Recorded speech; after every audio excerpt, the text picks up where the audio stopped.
Bonjour à tous, on se retrouve aujourd'hui pour une vidéo méga résumée. Donc on va parler de beauté, de cheveux aujourd'hui, de trétinoïne et des derniers achats mode et accessoires. Donc avant ça, je vous ai posté une vidéo produit terminé parce qu'il fallait une vidéo où j'avais envie de me reconnecter un petit peu avec YouTube sans que ça soit forcément le méga résumé. Et vous étiez très contente à voir cette vidéo, donc je suis très contente moi aussi que le fait que je poste quelque chose, ça vous fasse plaisir, c'est toujours très agréable. Et aujourd'hui, on va parler un petit peu des nouveautés que j'ai découvertes, mais aussi des favoris que j'ai depuis plusieurs mois maintenant. Donc on va commencer avec la beauté où j'ai acheté pas mal de nouveaux make-up parce qu'en fait, l'année dernière, donc en décembre, j'avais racheté du make-up, j'avais plus grand chose. Là, j'ai fait un énorme tri dans tout le make-up que j'avais depuis très longtemps. J'ai jeté des tonnes et des tonnes parce que forcément, c'est plus bon. J'avais énormément de make-up qui dormait, dont je ne me servais pas, etc. Et je voulais repartir sur une bonne base et surtout sur des produits qui me conviennent et dont je peux me servir chaque jour, ne pas en avoir beaucoup par catégorie, juste un ça suffit. Je suis pas quelqu'un qui aime beaucoup varier le maquillage, j'aime avoir un maquillage qui me convienne, qui me va, qui est facile à réaliser le matin, qui n'est pas très élaboré. Je me maquille quasiment tout le temps de cette manière là, donc aujourd'hui j'ai un petit peu de fond de teint, ce qui est assez rare parce qu'en général je me contente d'un petit peu de correcteur.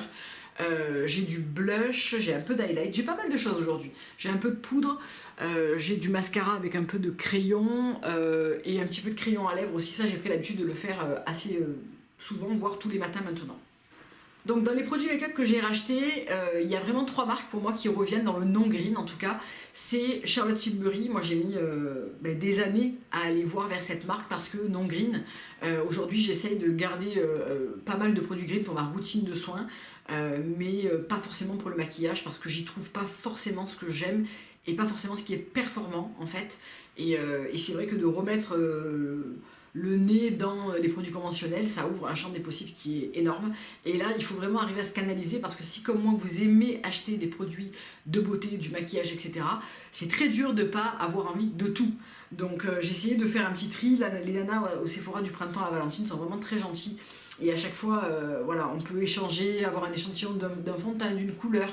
Et ça aide vraiment à se décider et à pas tout acheter plus par envie que par besoin, vous voyez. Donc j'ai acheté quelques petites choses chez Charlotte Tilbury. Tout d'abord le fond de teint Beautiful Skin. Donc moi le Flawless Finish, je sais plus comment il s'appelle là, est trop couvrant pour moi. Je le trouve très très beau pour une soirée par exemple, mais alors au quotidien pour moi c'est vraiment quelque chose que je ne porterai pas. Et là récemment j'ai essayé la crème teintée de chez Rare Beauty, c'est la dernière qui est sortie et pour moi au quotidien par exemple celle-ci est vraiment parfaite. J'ai pas essayé la Light Wonder de chez Charlotte Tilbury tout simplement parce que le stand au printemps est tout petit. Je pense que c'est le stand le plus poncé du Sephora, mais non, il est tout petit, il n'y a plus rien, il n'y a pas de stock, il n'y a plus de couleurs, il n'y a plus de testeurs. C'est vraiment, ils sont dévalisés et j'arrive pas à comprendre pourquoi il n'y a pas un réassort un peu plus important et surtout un stand plus grand. Vu que tout le monde s'agglutine devant et à chaque fois que j'y vais, il y a au moins 4-5 personnes qui regardent sur ce minuscule stand, et alors que tous les autres stands sont désertés. Je veux dire, je sais pas. Et Rare Beauty c'est pareil, tout petit stand, dévasté, il n'y a plus rien dedans, tout est sold out. Enfin bref, faites-nous des grands stands, qu'on puisse acheter ce qu'on a envie de... Voilà. Donc le Beautiful Skin, en fait, je l'ai eu en petit échantillon, vous savez, pochette papier, c'était pile ma couleur. Et je me suis dit, waouh, c'est quand même vraiment très beau. Alors moi, je l'applique au Beauty Blender, j'en applique très peu, j'en mets une demi-pompe, donc vraiment pas beaucoup. Et je mets quelques gouttes de débronzi de Drunk Elephant à l'intérieur pour avoir ma teinte qui est encore une teinte encore un petit peu... estivale, fallait dire j'étais encore en short, je m'auto-bronze encore un petit peu le corps, etc. Donc là ça va être la teinte parfaite pour moi pour l'hiver, mais c'est pas tout à fait ma teinte actuelle. En tout cas, moi j'ai la teinte 6. C'est un fond de teint qui est vraiment votre peau sous les meilleurs jours, tous les jours. C'est vraiment ça. Ça lisse, ça unifie, on voit vraiment la peau, à condition d'en mettre peu, hein, c'est comme tous les fonds de teint, si on en met plusieurs couches, évidemment qu'on n'aura pas du tout ce résultat naturel, mais moi je trouve que vraiment, en mettant peu, avec une bonne base hydratante dessous et tout, ça floute, ça unifie, ça fait vraiment une jolie peau, sans avoir l'air maquillé, vraiment maquillé, quoi. Vous voyez, quand on s'approche de quelqu'un et qu'on voit vraiment le fond de teint, la poudre, etc., moi vraiment, je peux pas, je déteste ça. Ben, là, ce fond de teint, vraiment, il est naturel, il est couvrant ce qu'il faut, vraiment, je l'adore, c'était une très très belle découverte. Ensuite, j'ai pris le Beautiful Skin Concealer, donc c'est celui qui est assorti au fond de teint. Il y a une poudre également qui est sortie, la Brightening Soft Finish, je sais plus comment elle s'appelle, enfin bref, la nouvelle poudre qui est sortie en même temps que ce concealer. Alors ce concealer, en revanche, j'en suis contente à condition de l'appliquer sous mon fond de teint. Je m'explique. Si je commence par faire mon contour de l'œil, alors c'est vraiment, je trouve, un concealer pour le contour de l'œil et pas un correcteur multifonction pour le visage. Parce il a un peu des agents réflecteurs, un petit peu comme de la nacre en fait, des micro paillettes qui réfléchissent la lumière, donc c'est très beau.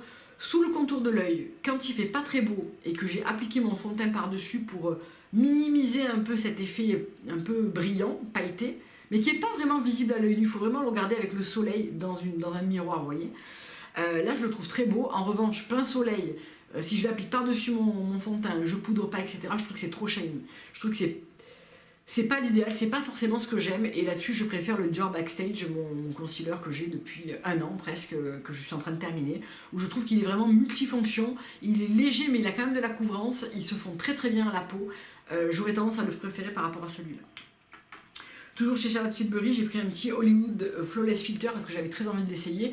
Donc moi je l'ai pris dans la teinte claire, qui n'est pas ma teinte, je l'utilise en fait uniquement en highlight. Je trouve que c'est un très beau produit à mettre dessous ou dessus votre fond de teint ou mélanger. Je prendrai certainement ma couleur quand ça reviendra en stock, qui est la 4.5, qui est la médium, pour voir si je peux la mettre en base pour les jours où j'ai vraiment envie d'un très beau make-up ou pour le soir. Voilà, j'ai vraiment envie de l'essayer d'une manière différente et dans la teinte adapté à la mettre en base. Là je l'utilise vraiment en highlight et ça fait un très très beau highlight qui est vraiment presque miroir, sans être pailleté, sans être trop irisé, sans être trop froid. Ça accroche vraiment les points de lumière d'une très très belle manière. C'est pas celui que je porte aujourd'hui. J'aime beaucoup ce produit, je comprends pourquoi il est si célèbre. Ensuite là je viens d'acheter, alors j'ai acheté ça il y a 2 jours, hein, ce petit duo pour les joues, donc un highlight et un blush, donc c'est ce que je porte aujourd'hui. Je porte le blush Pink Gasm, je crois qu'il s'appelle. Beauty Light Wand Eye Blush, blush euphorisant, Pink Gasm, oui. Et je porte le highlight Spotlight. Alors le highlight est vraiment, j'en ai mis très peu parce qu'il est vraiment très highlight quoi. Hein. C'est vraiment, on rigole pas. Hein. Le blush est très beau. Pour moi, je vais avoir tendance à trouver que ça manque de pigmentation pour là maintenant, pour ma carnation actuelle. Donc voilà, j'en ai pas mis beaucoup de highlight, il faudrait que je vous le montre un petit peu mieux que ça peut-être. Il faut vraiment en mettre pas beaucoup parce que je trouve qu'il est quand même très flashy quoi, hein, très highlight. Est-ce qu'on va y voir quelque chose parce que la lumière est vraiment dégueulasse aujourd'hui. Donc voilà, vous voyez c'est quand même très shiny. Le blush pour moi, je préférerais quelque chose d'un petit peu plus pigmenté. Tout en ayant cette teinte, vraiment ça ressemble un peu à Orgasm de chez Nars, je trouve. C'est très joli. Moi je pense que je vais appliquer mon blush liquide Rare Beauty dessous et tapoter celui-là par-dessus pour intensifier et donner ce côté un petit peu irisé, bonne mine, etc. Mais par contre, voilà, je trouve que ça mérite un tout petit peu plus de pigmentation, en tout cas pour moi et pour ma carnation qui est médium. Si vous avez la peau claire, je pense qu'il vous conviendra très bien. On reste dans le make-up, il y a eu pas mal de nouveautés. Hein. 2 crayons à lèvres que je porte simultanément et quasiment tous les jours. Un de chez MAC qui s'appelle Strip Down et le fameux Pillow Talk, donc le lip cheat de chez Charlotte Tilbury. Donc on a une teinte neutre plutôt rosée et un brun beige plutôt dans le brun. Donc ils sont là, j'utilise le premier qui est le Charlotte Tilbury partout sur mon contour des lèvres et ensuite je viens intensifier le bas et les angles avec Strip Down de chez MAC. Ça donne un petit côté volume naturel qui est assez sympa, ça redéfinit un petit peu mes lèvres qui sont un peu ton sur ton, mon contour est pas très prononcé. Et par-dessus, j'ai découvert ça et vraiment j'adore ce produit, c'est le Orgasm Lip Mask, le masque pour les lèvres de chez Nars. Il n'y a pas vraiment de couleur, mais c'est vraiment un perfecteur de lèvres et je trouve que ça fait vraiment, l'ensemble est vraiment hyper joli. Là j'ai plus grand chose parce que je l'ai mis il y a au moins 3 heures. Donc je le sens encore sur les lèvres, mais il n'y a plus vraiment de côté brillant. Mais ce produit est vraiment incroyable. Ça entoure les lèvres vraiment d'un cocon de quelque chose de très réconfortant, très agréable, non collant, qui va un petit peu plumper, enfin vraiment j'adore. Et dernier produit, alors là je suis pas hyper enchantée, c'est le dernier mascara de chez MAC, donc c'est moi j'ai pris le micro brush, c'est le MAC Stack. C'est celui-là, donc vous avez deux choix de brosse, la grosse brosse ou la brosse micro. Alors moi j'ai pris la micro, mais bon, elle n'est pas si micro que ça. C'est des picots en gomme. Alors, il est neuf, donc je préfère toujours un mascara quand il a bien 15 jours, 3 semaines. Je trouve qu'il est plus facile à travailler. Mais je préfère là, comme ça. Et je préfère mon Sisley, le So Intense de chez Sisley, c'est celui que je porte. Celui qui me fait les plus beaux cils, parce que moi j'ai des cils qui sont fins, courts, blonds. Ils n'ont rien pour eux.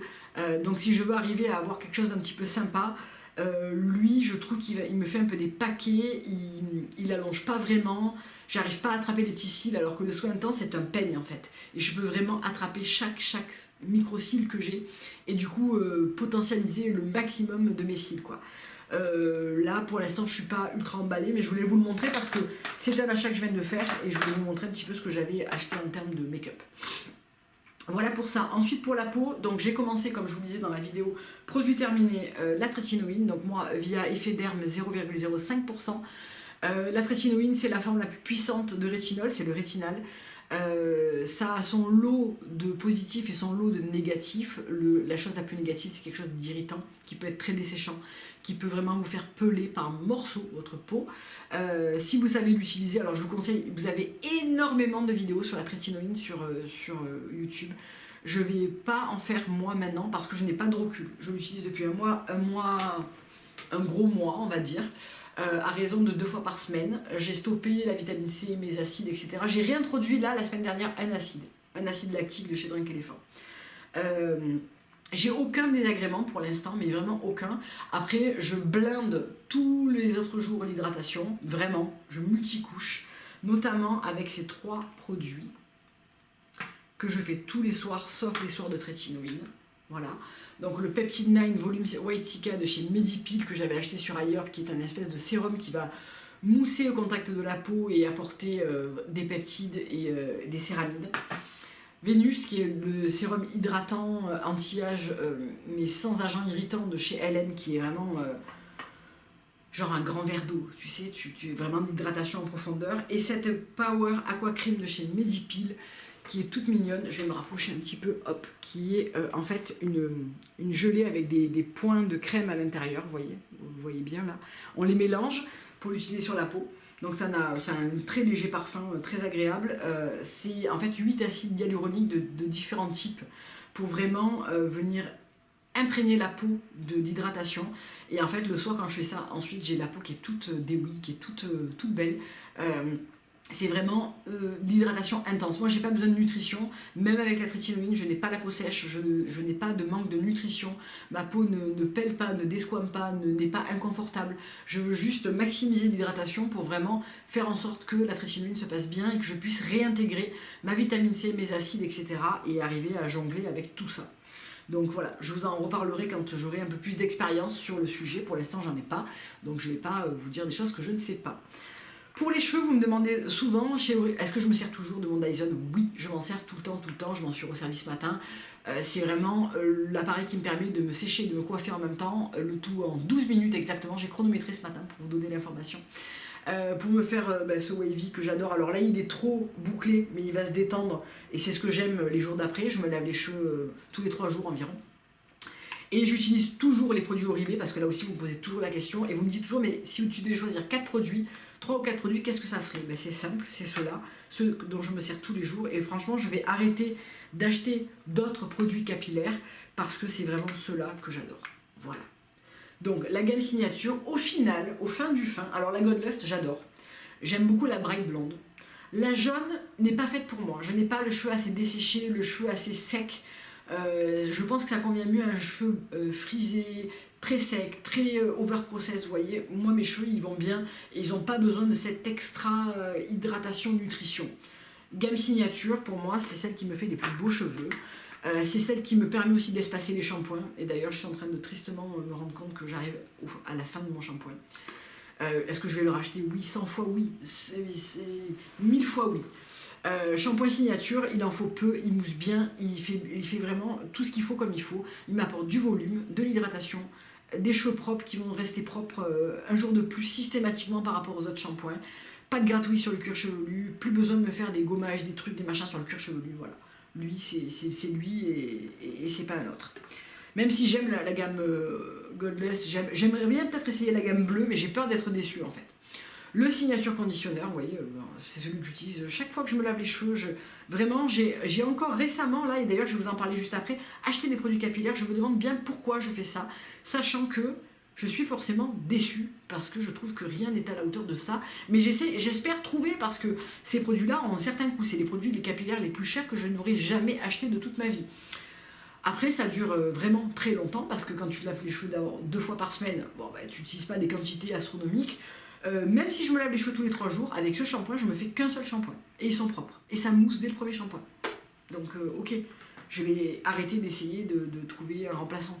Ça, je pense que ça sert à rien. Je dépense plus d'argent en fait à essayer de trouver des remplaçants moins chers que finalement en rachetant ma bouteille de shampoing qui me convient très bien. Donc, ensuite, j'utilise le Renfrew. Oh, il a pris un coup là. Je sais pas pourquoi. J'ai dû le toucher avec du vous savez, du dissolvant. Parce que là, l'inscription c'est un peu barré. La base démêlante, donc dans la gamme bleue qui est la base Shine, qui est un spray que moi je spraye dans ma main et qu'ensuite je mets sur les cheveux, qui permet de protéger les cheveux de la sécheresse, du sèche-cheveux, de la chaleur, des UV, de leur apporter voilà, de la brillance, de la souplesse, de la douceur. Enfin, voilà, vraiment, j'adore. Ça, j'ai eu 2 petits formats qui m'ont... Je viens d'entamer mon full size, que j'ai acheté il y a 6 mois. Je viens de finir la petite bouteille que j'ai eu dans la collection de Holiday de l'année dernière. 10 mois. 10 mois, 50 ml.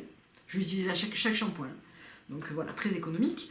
Et je me sers également tout le temps quand je me coiffe avec le Air Wrap, donc c'est-à-dire à chaque fois que je me lave les cheveux. Le Tresset, qui est une mousse.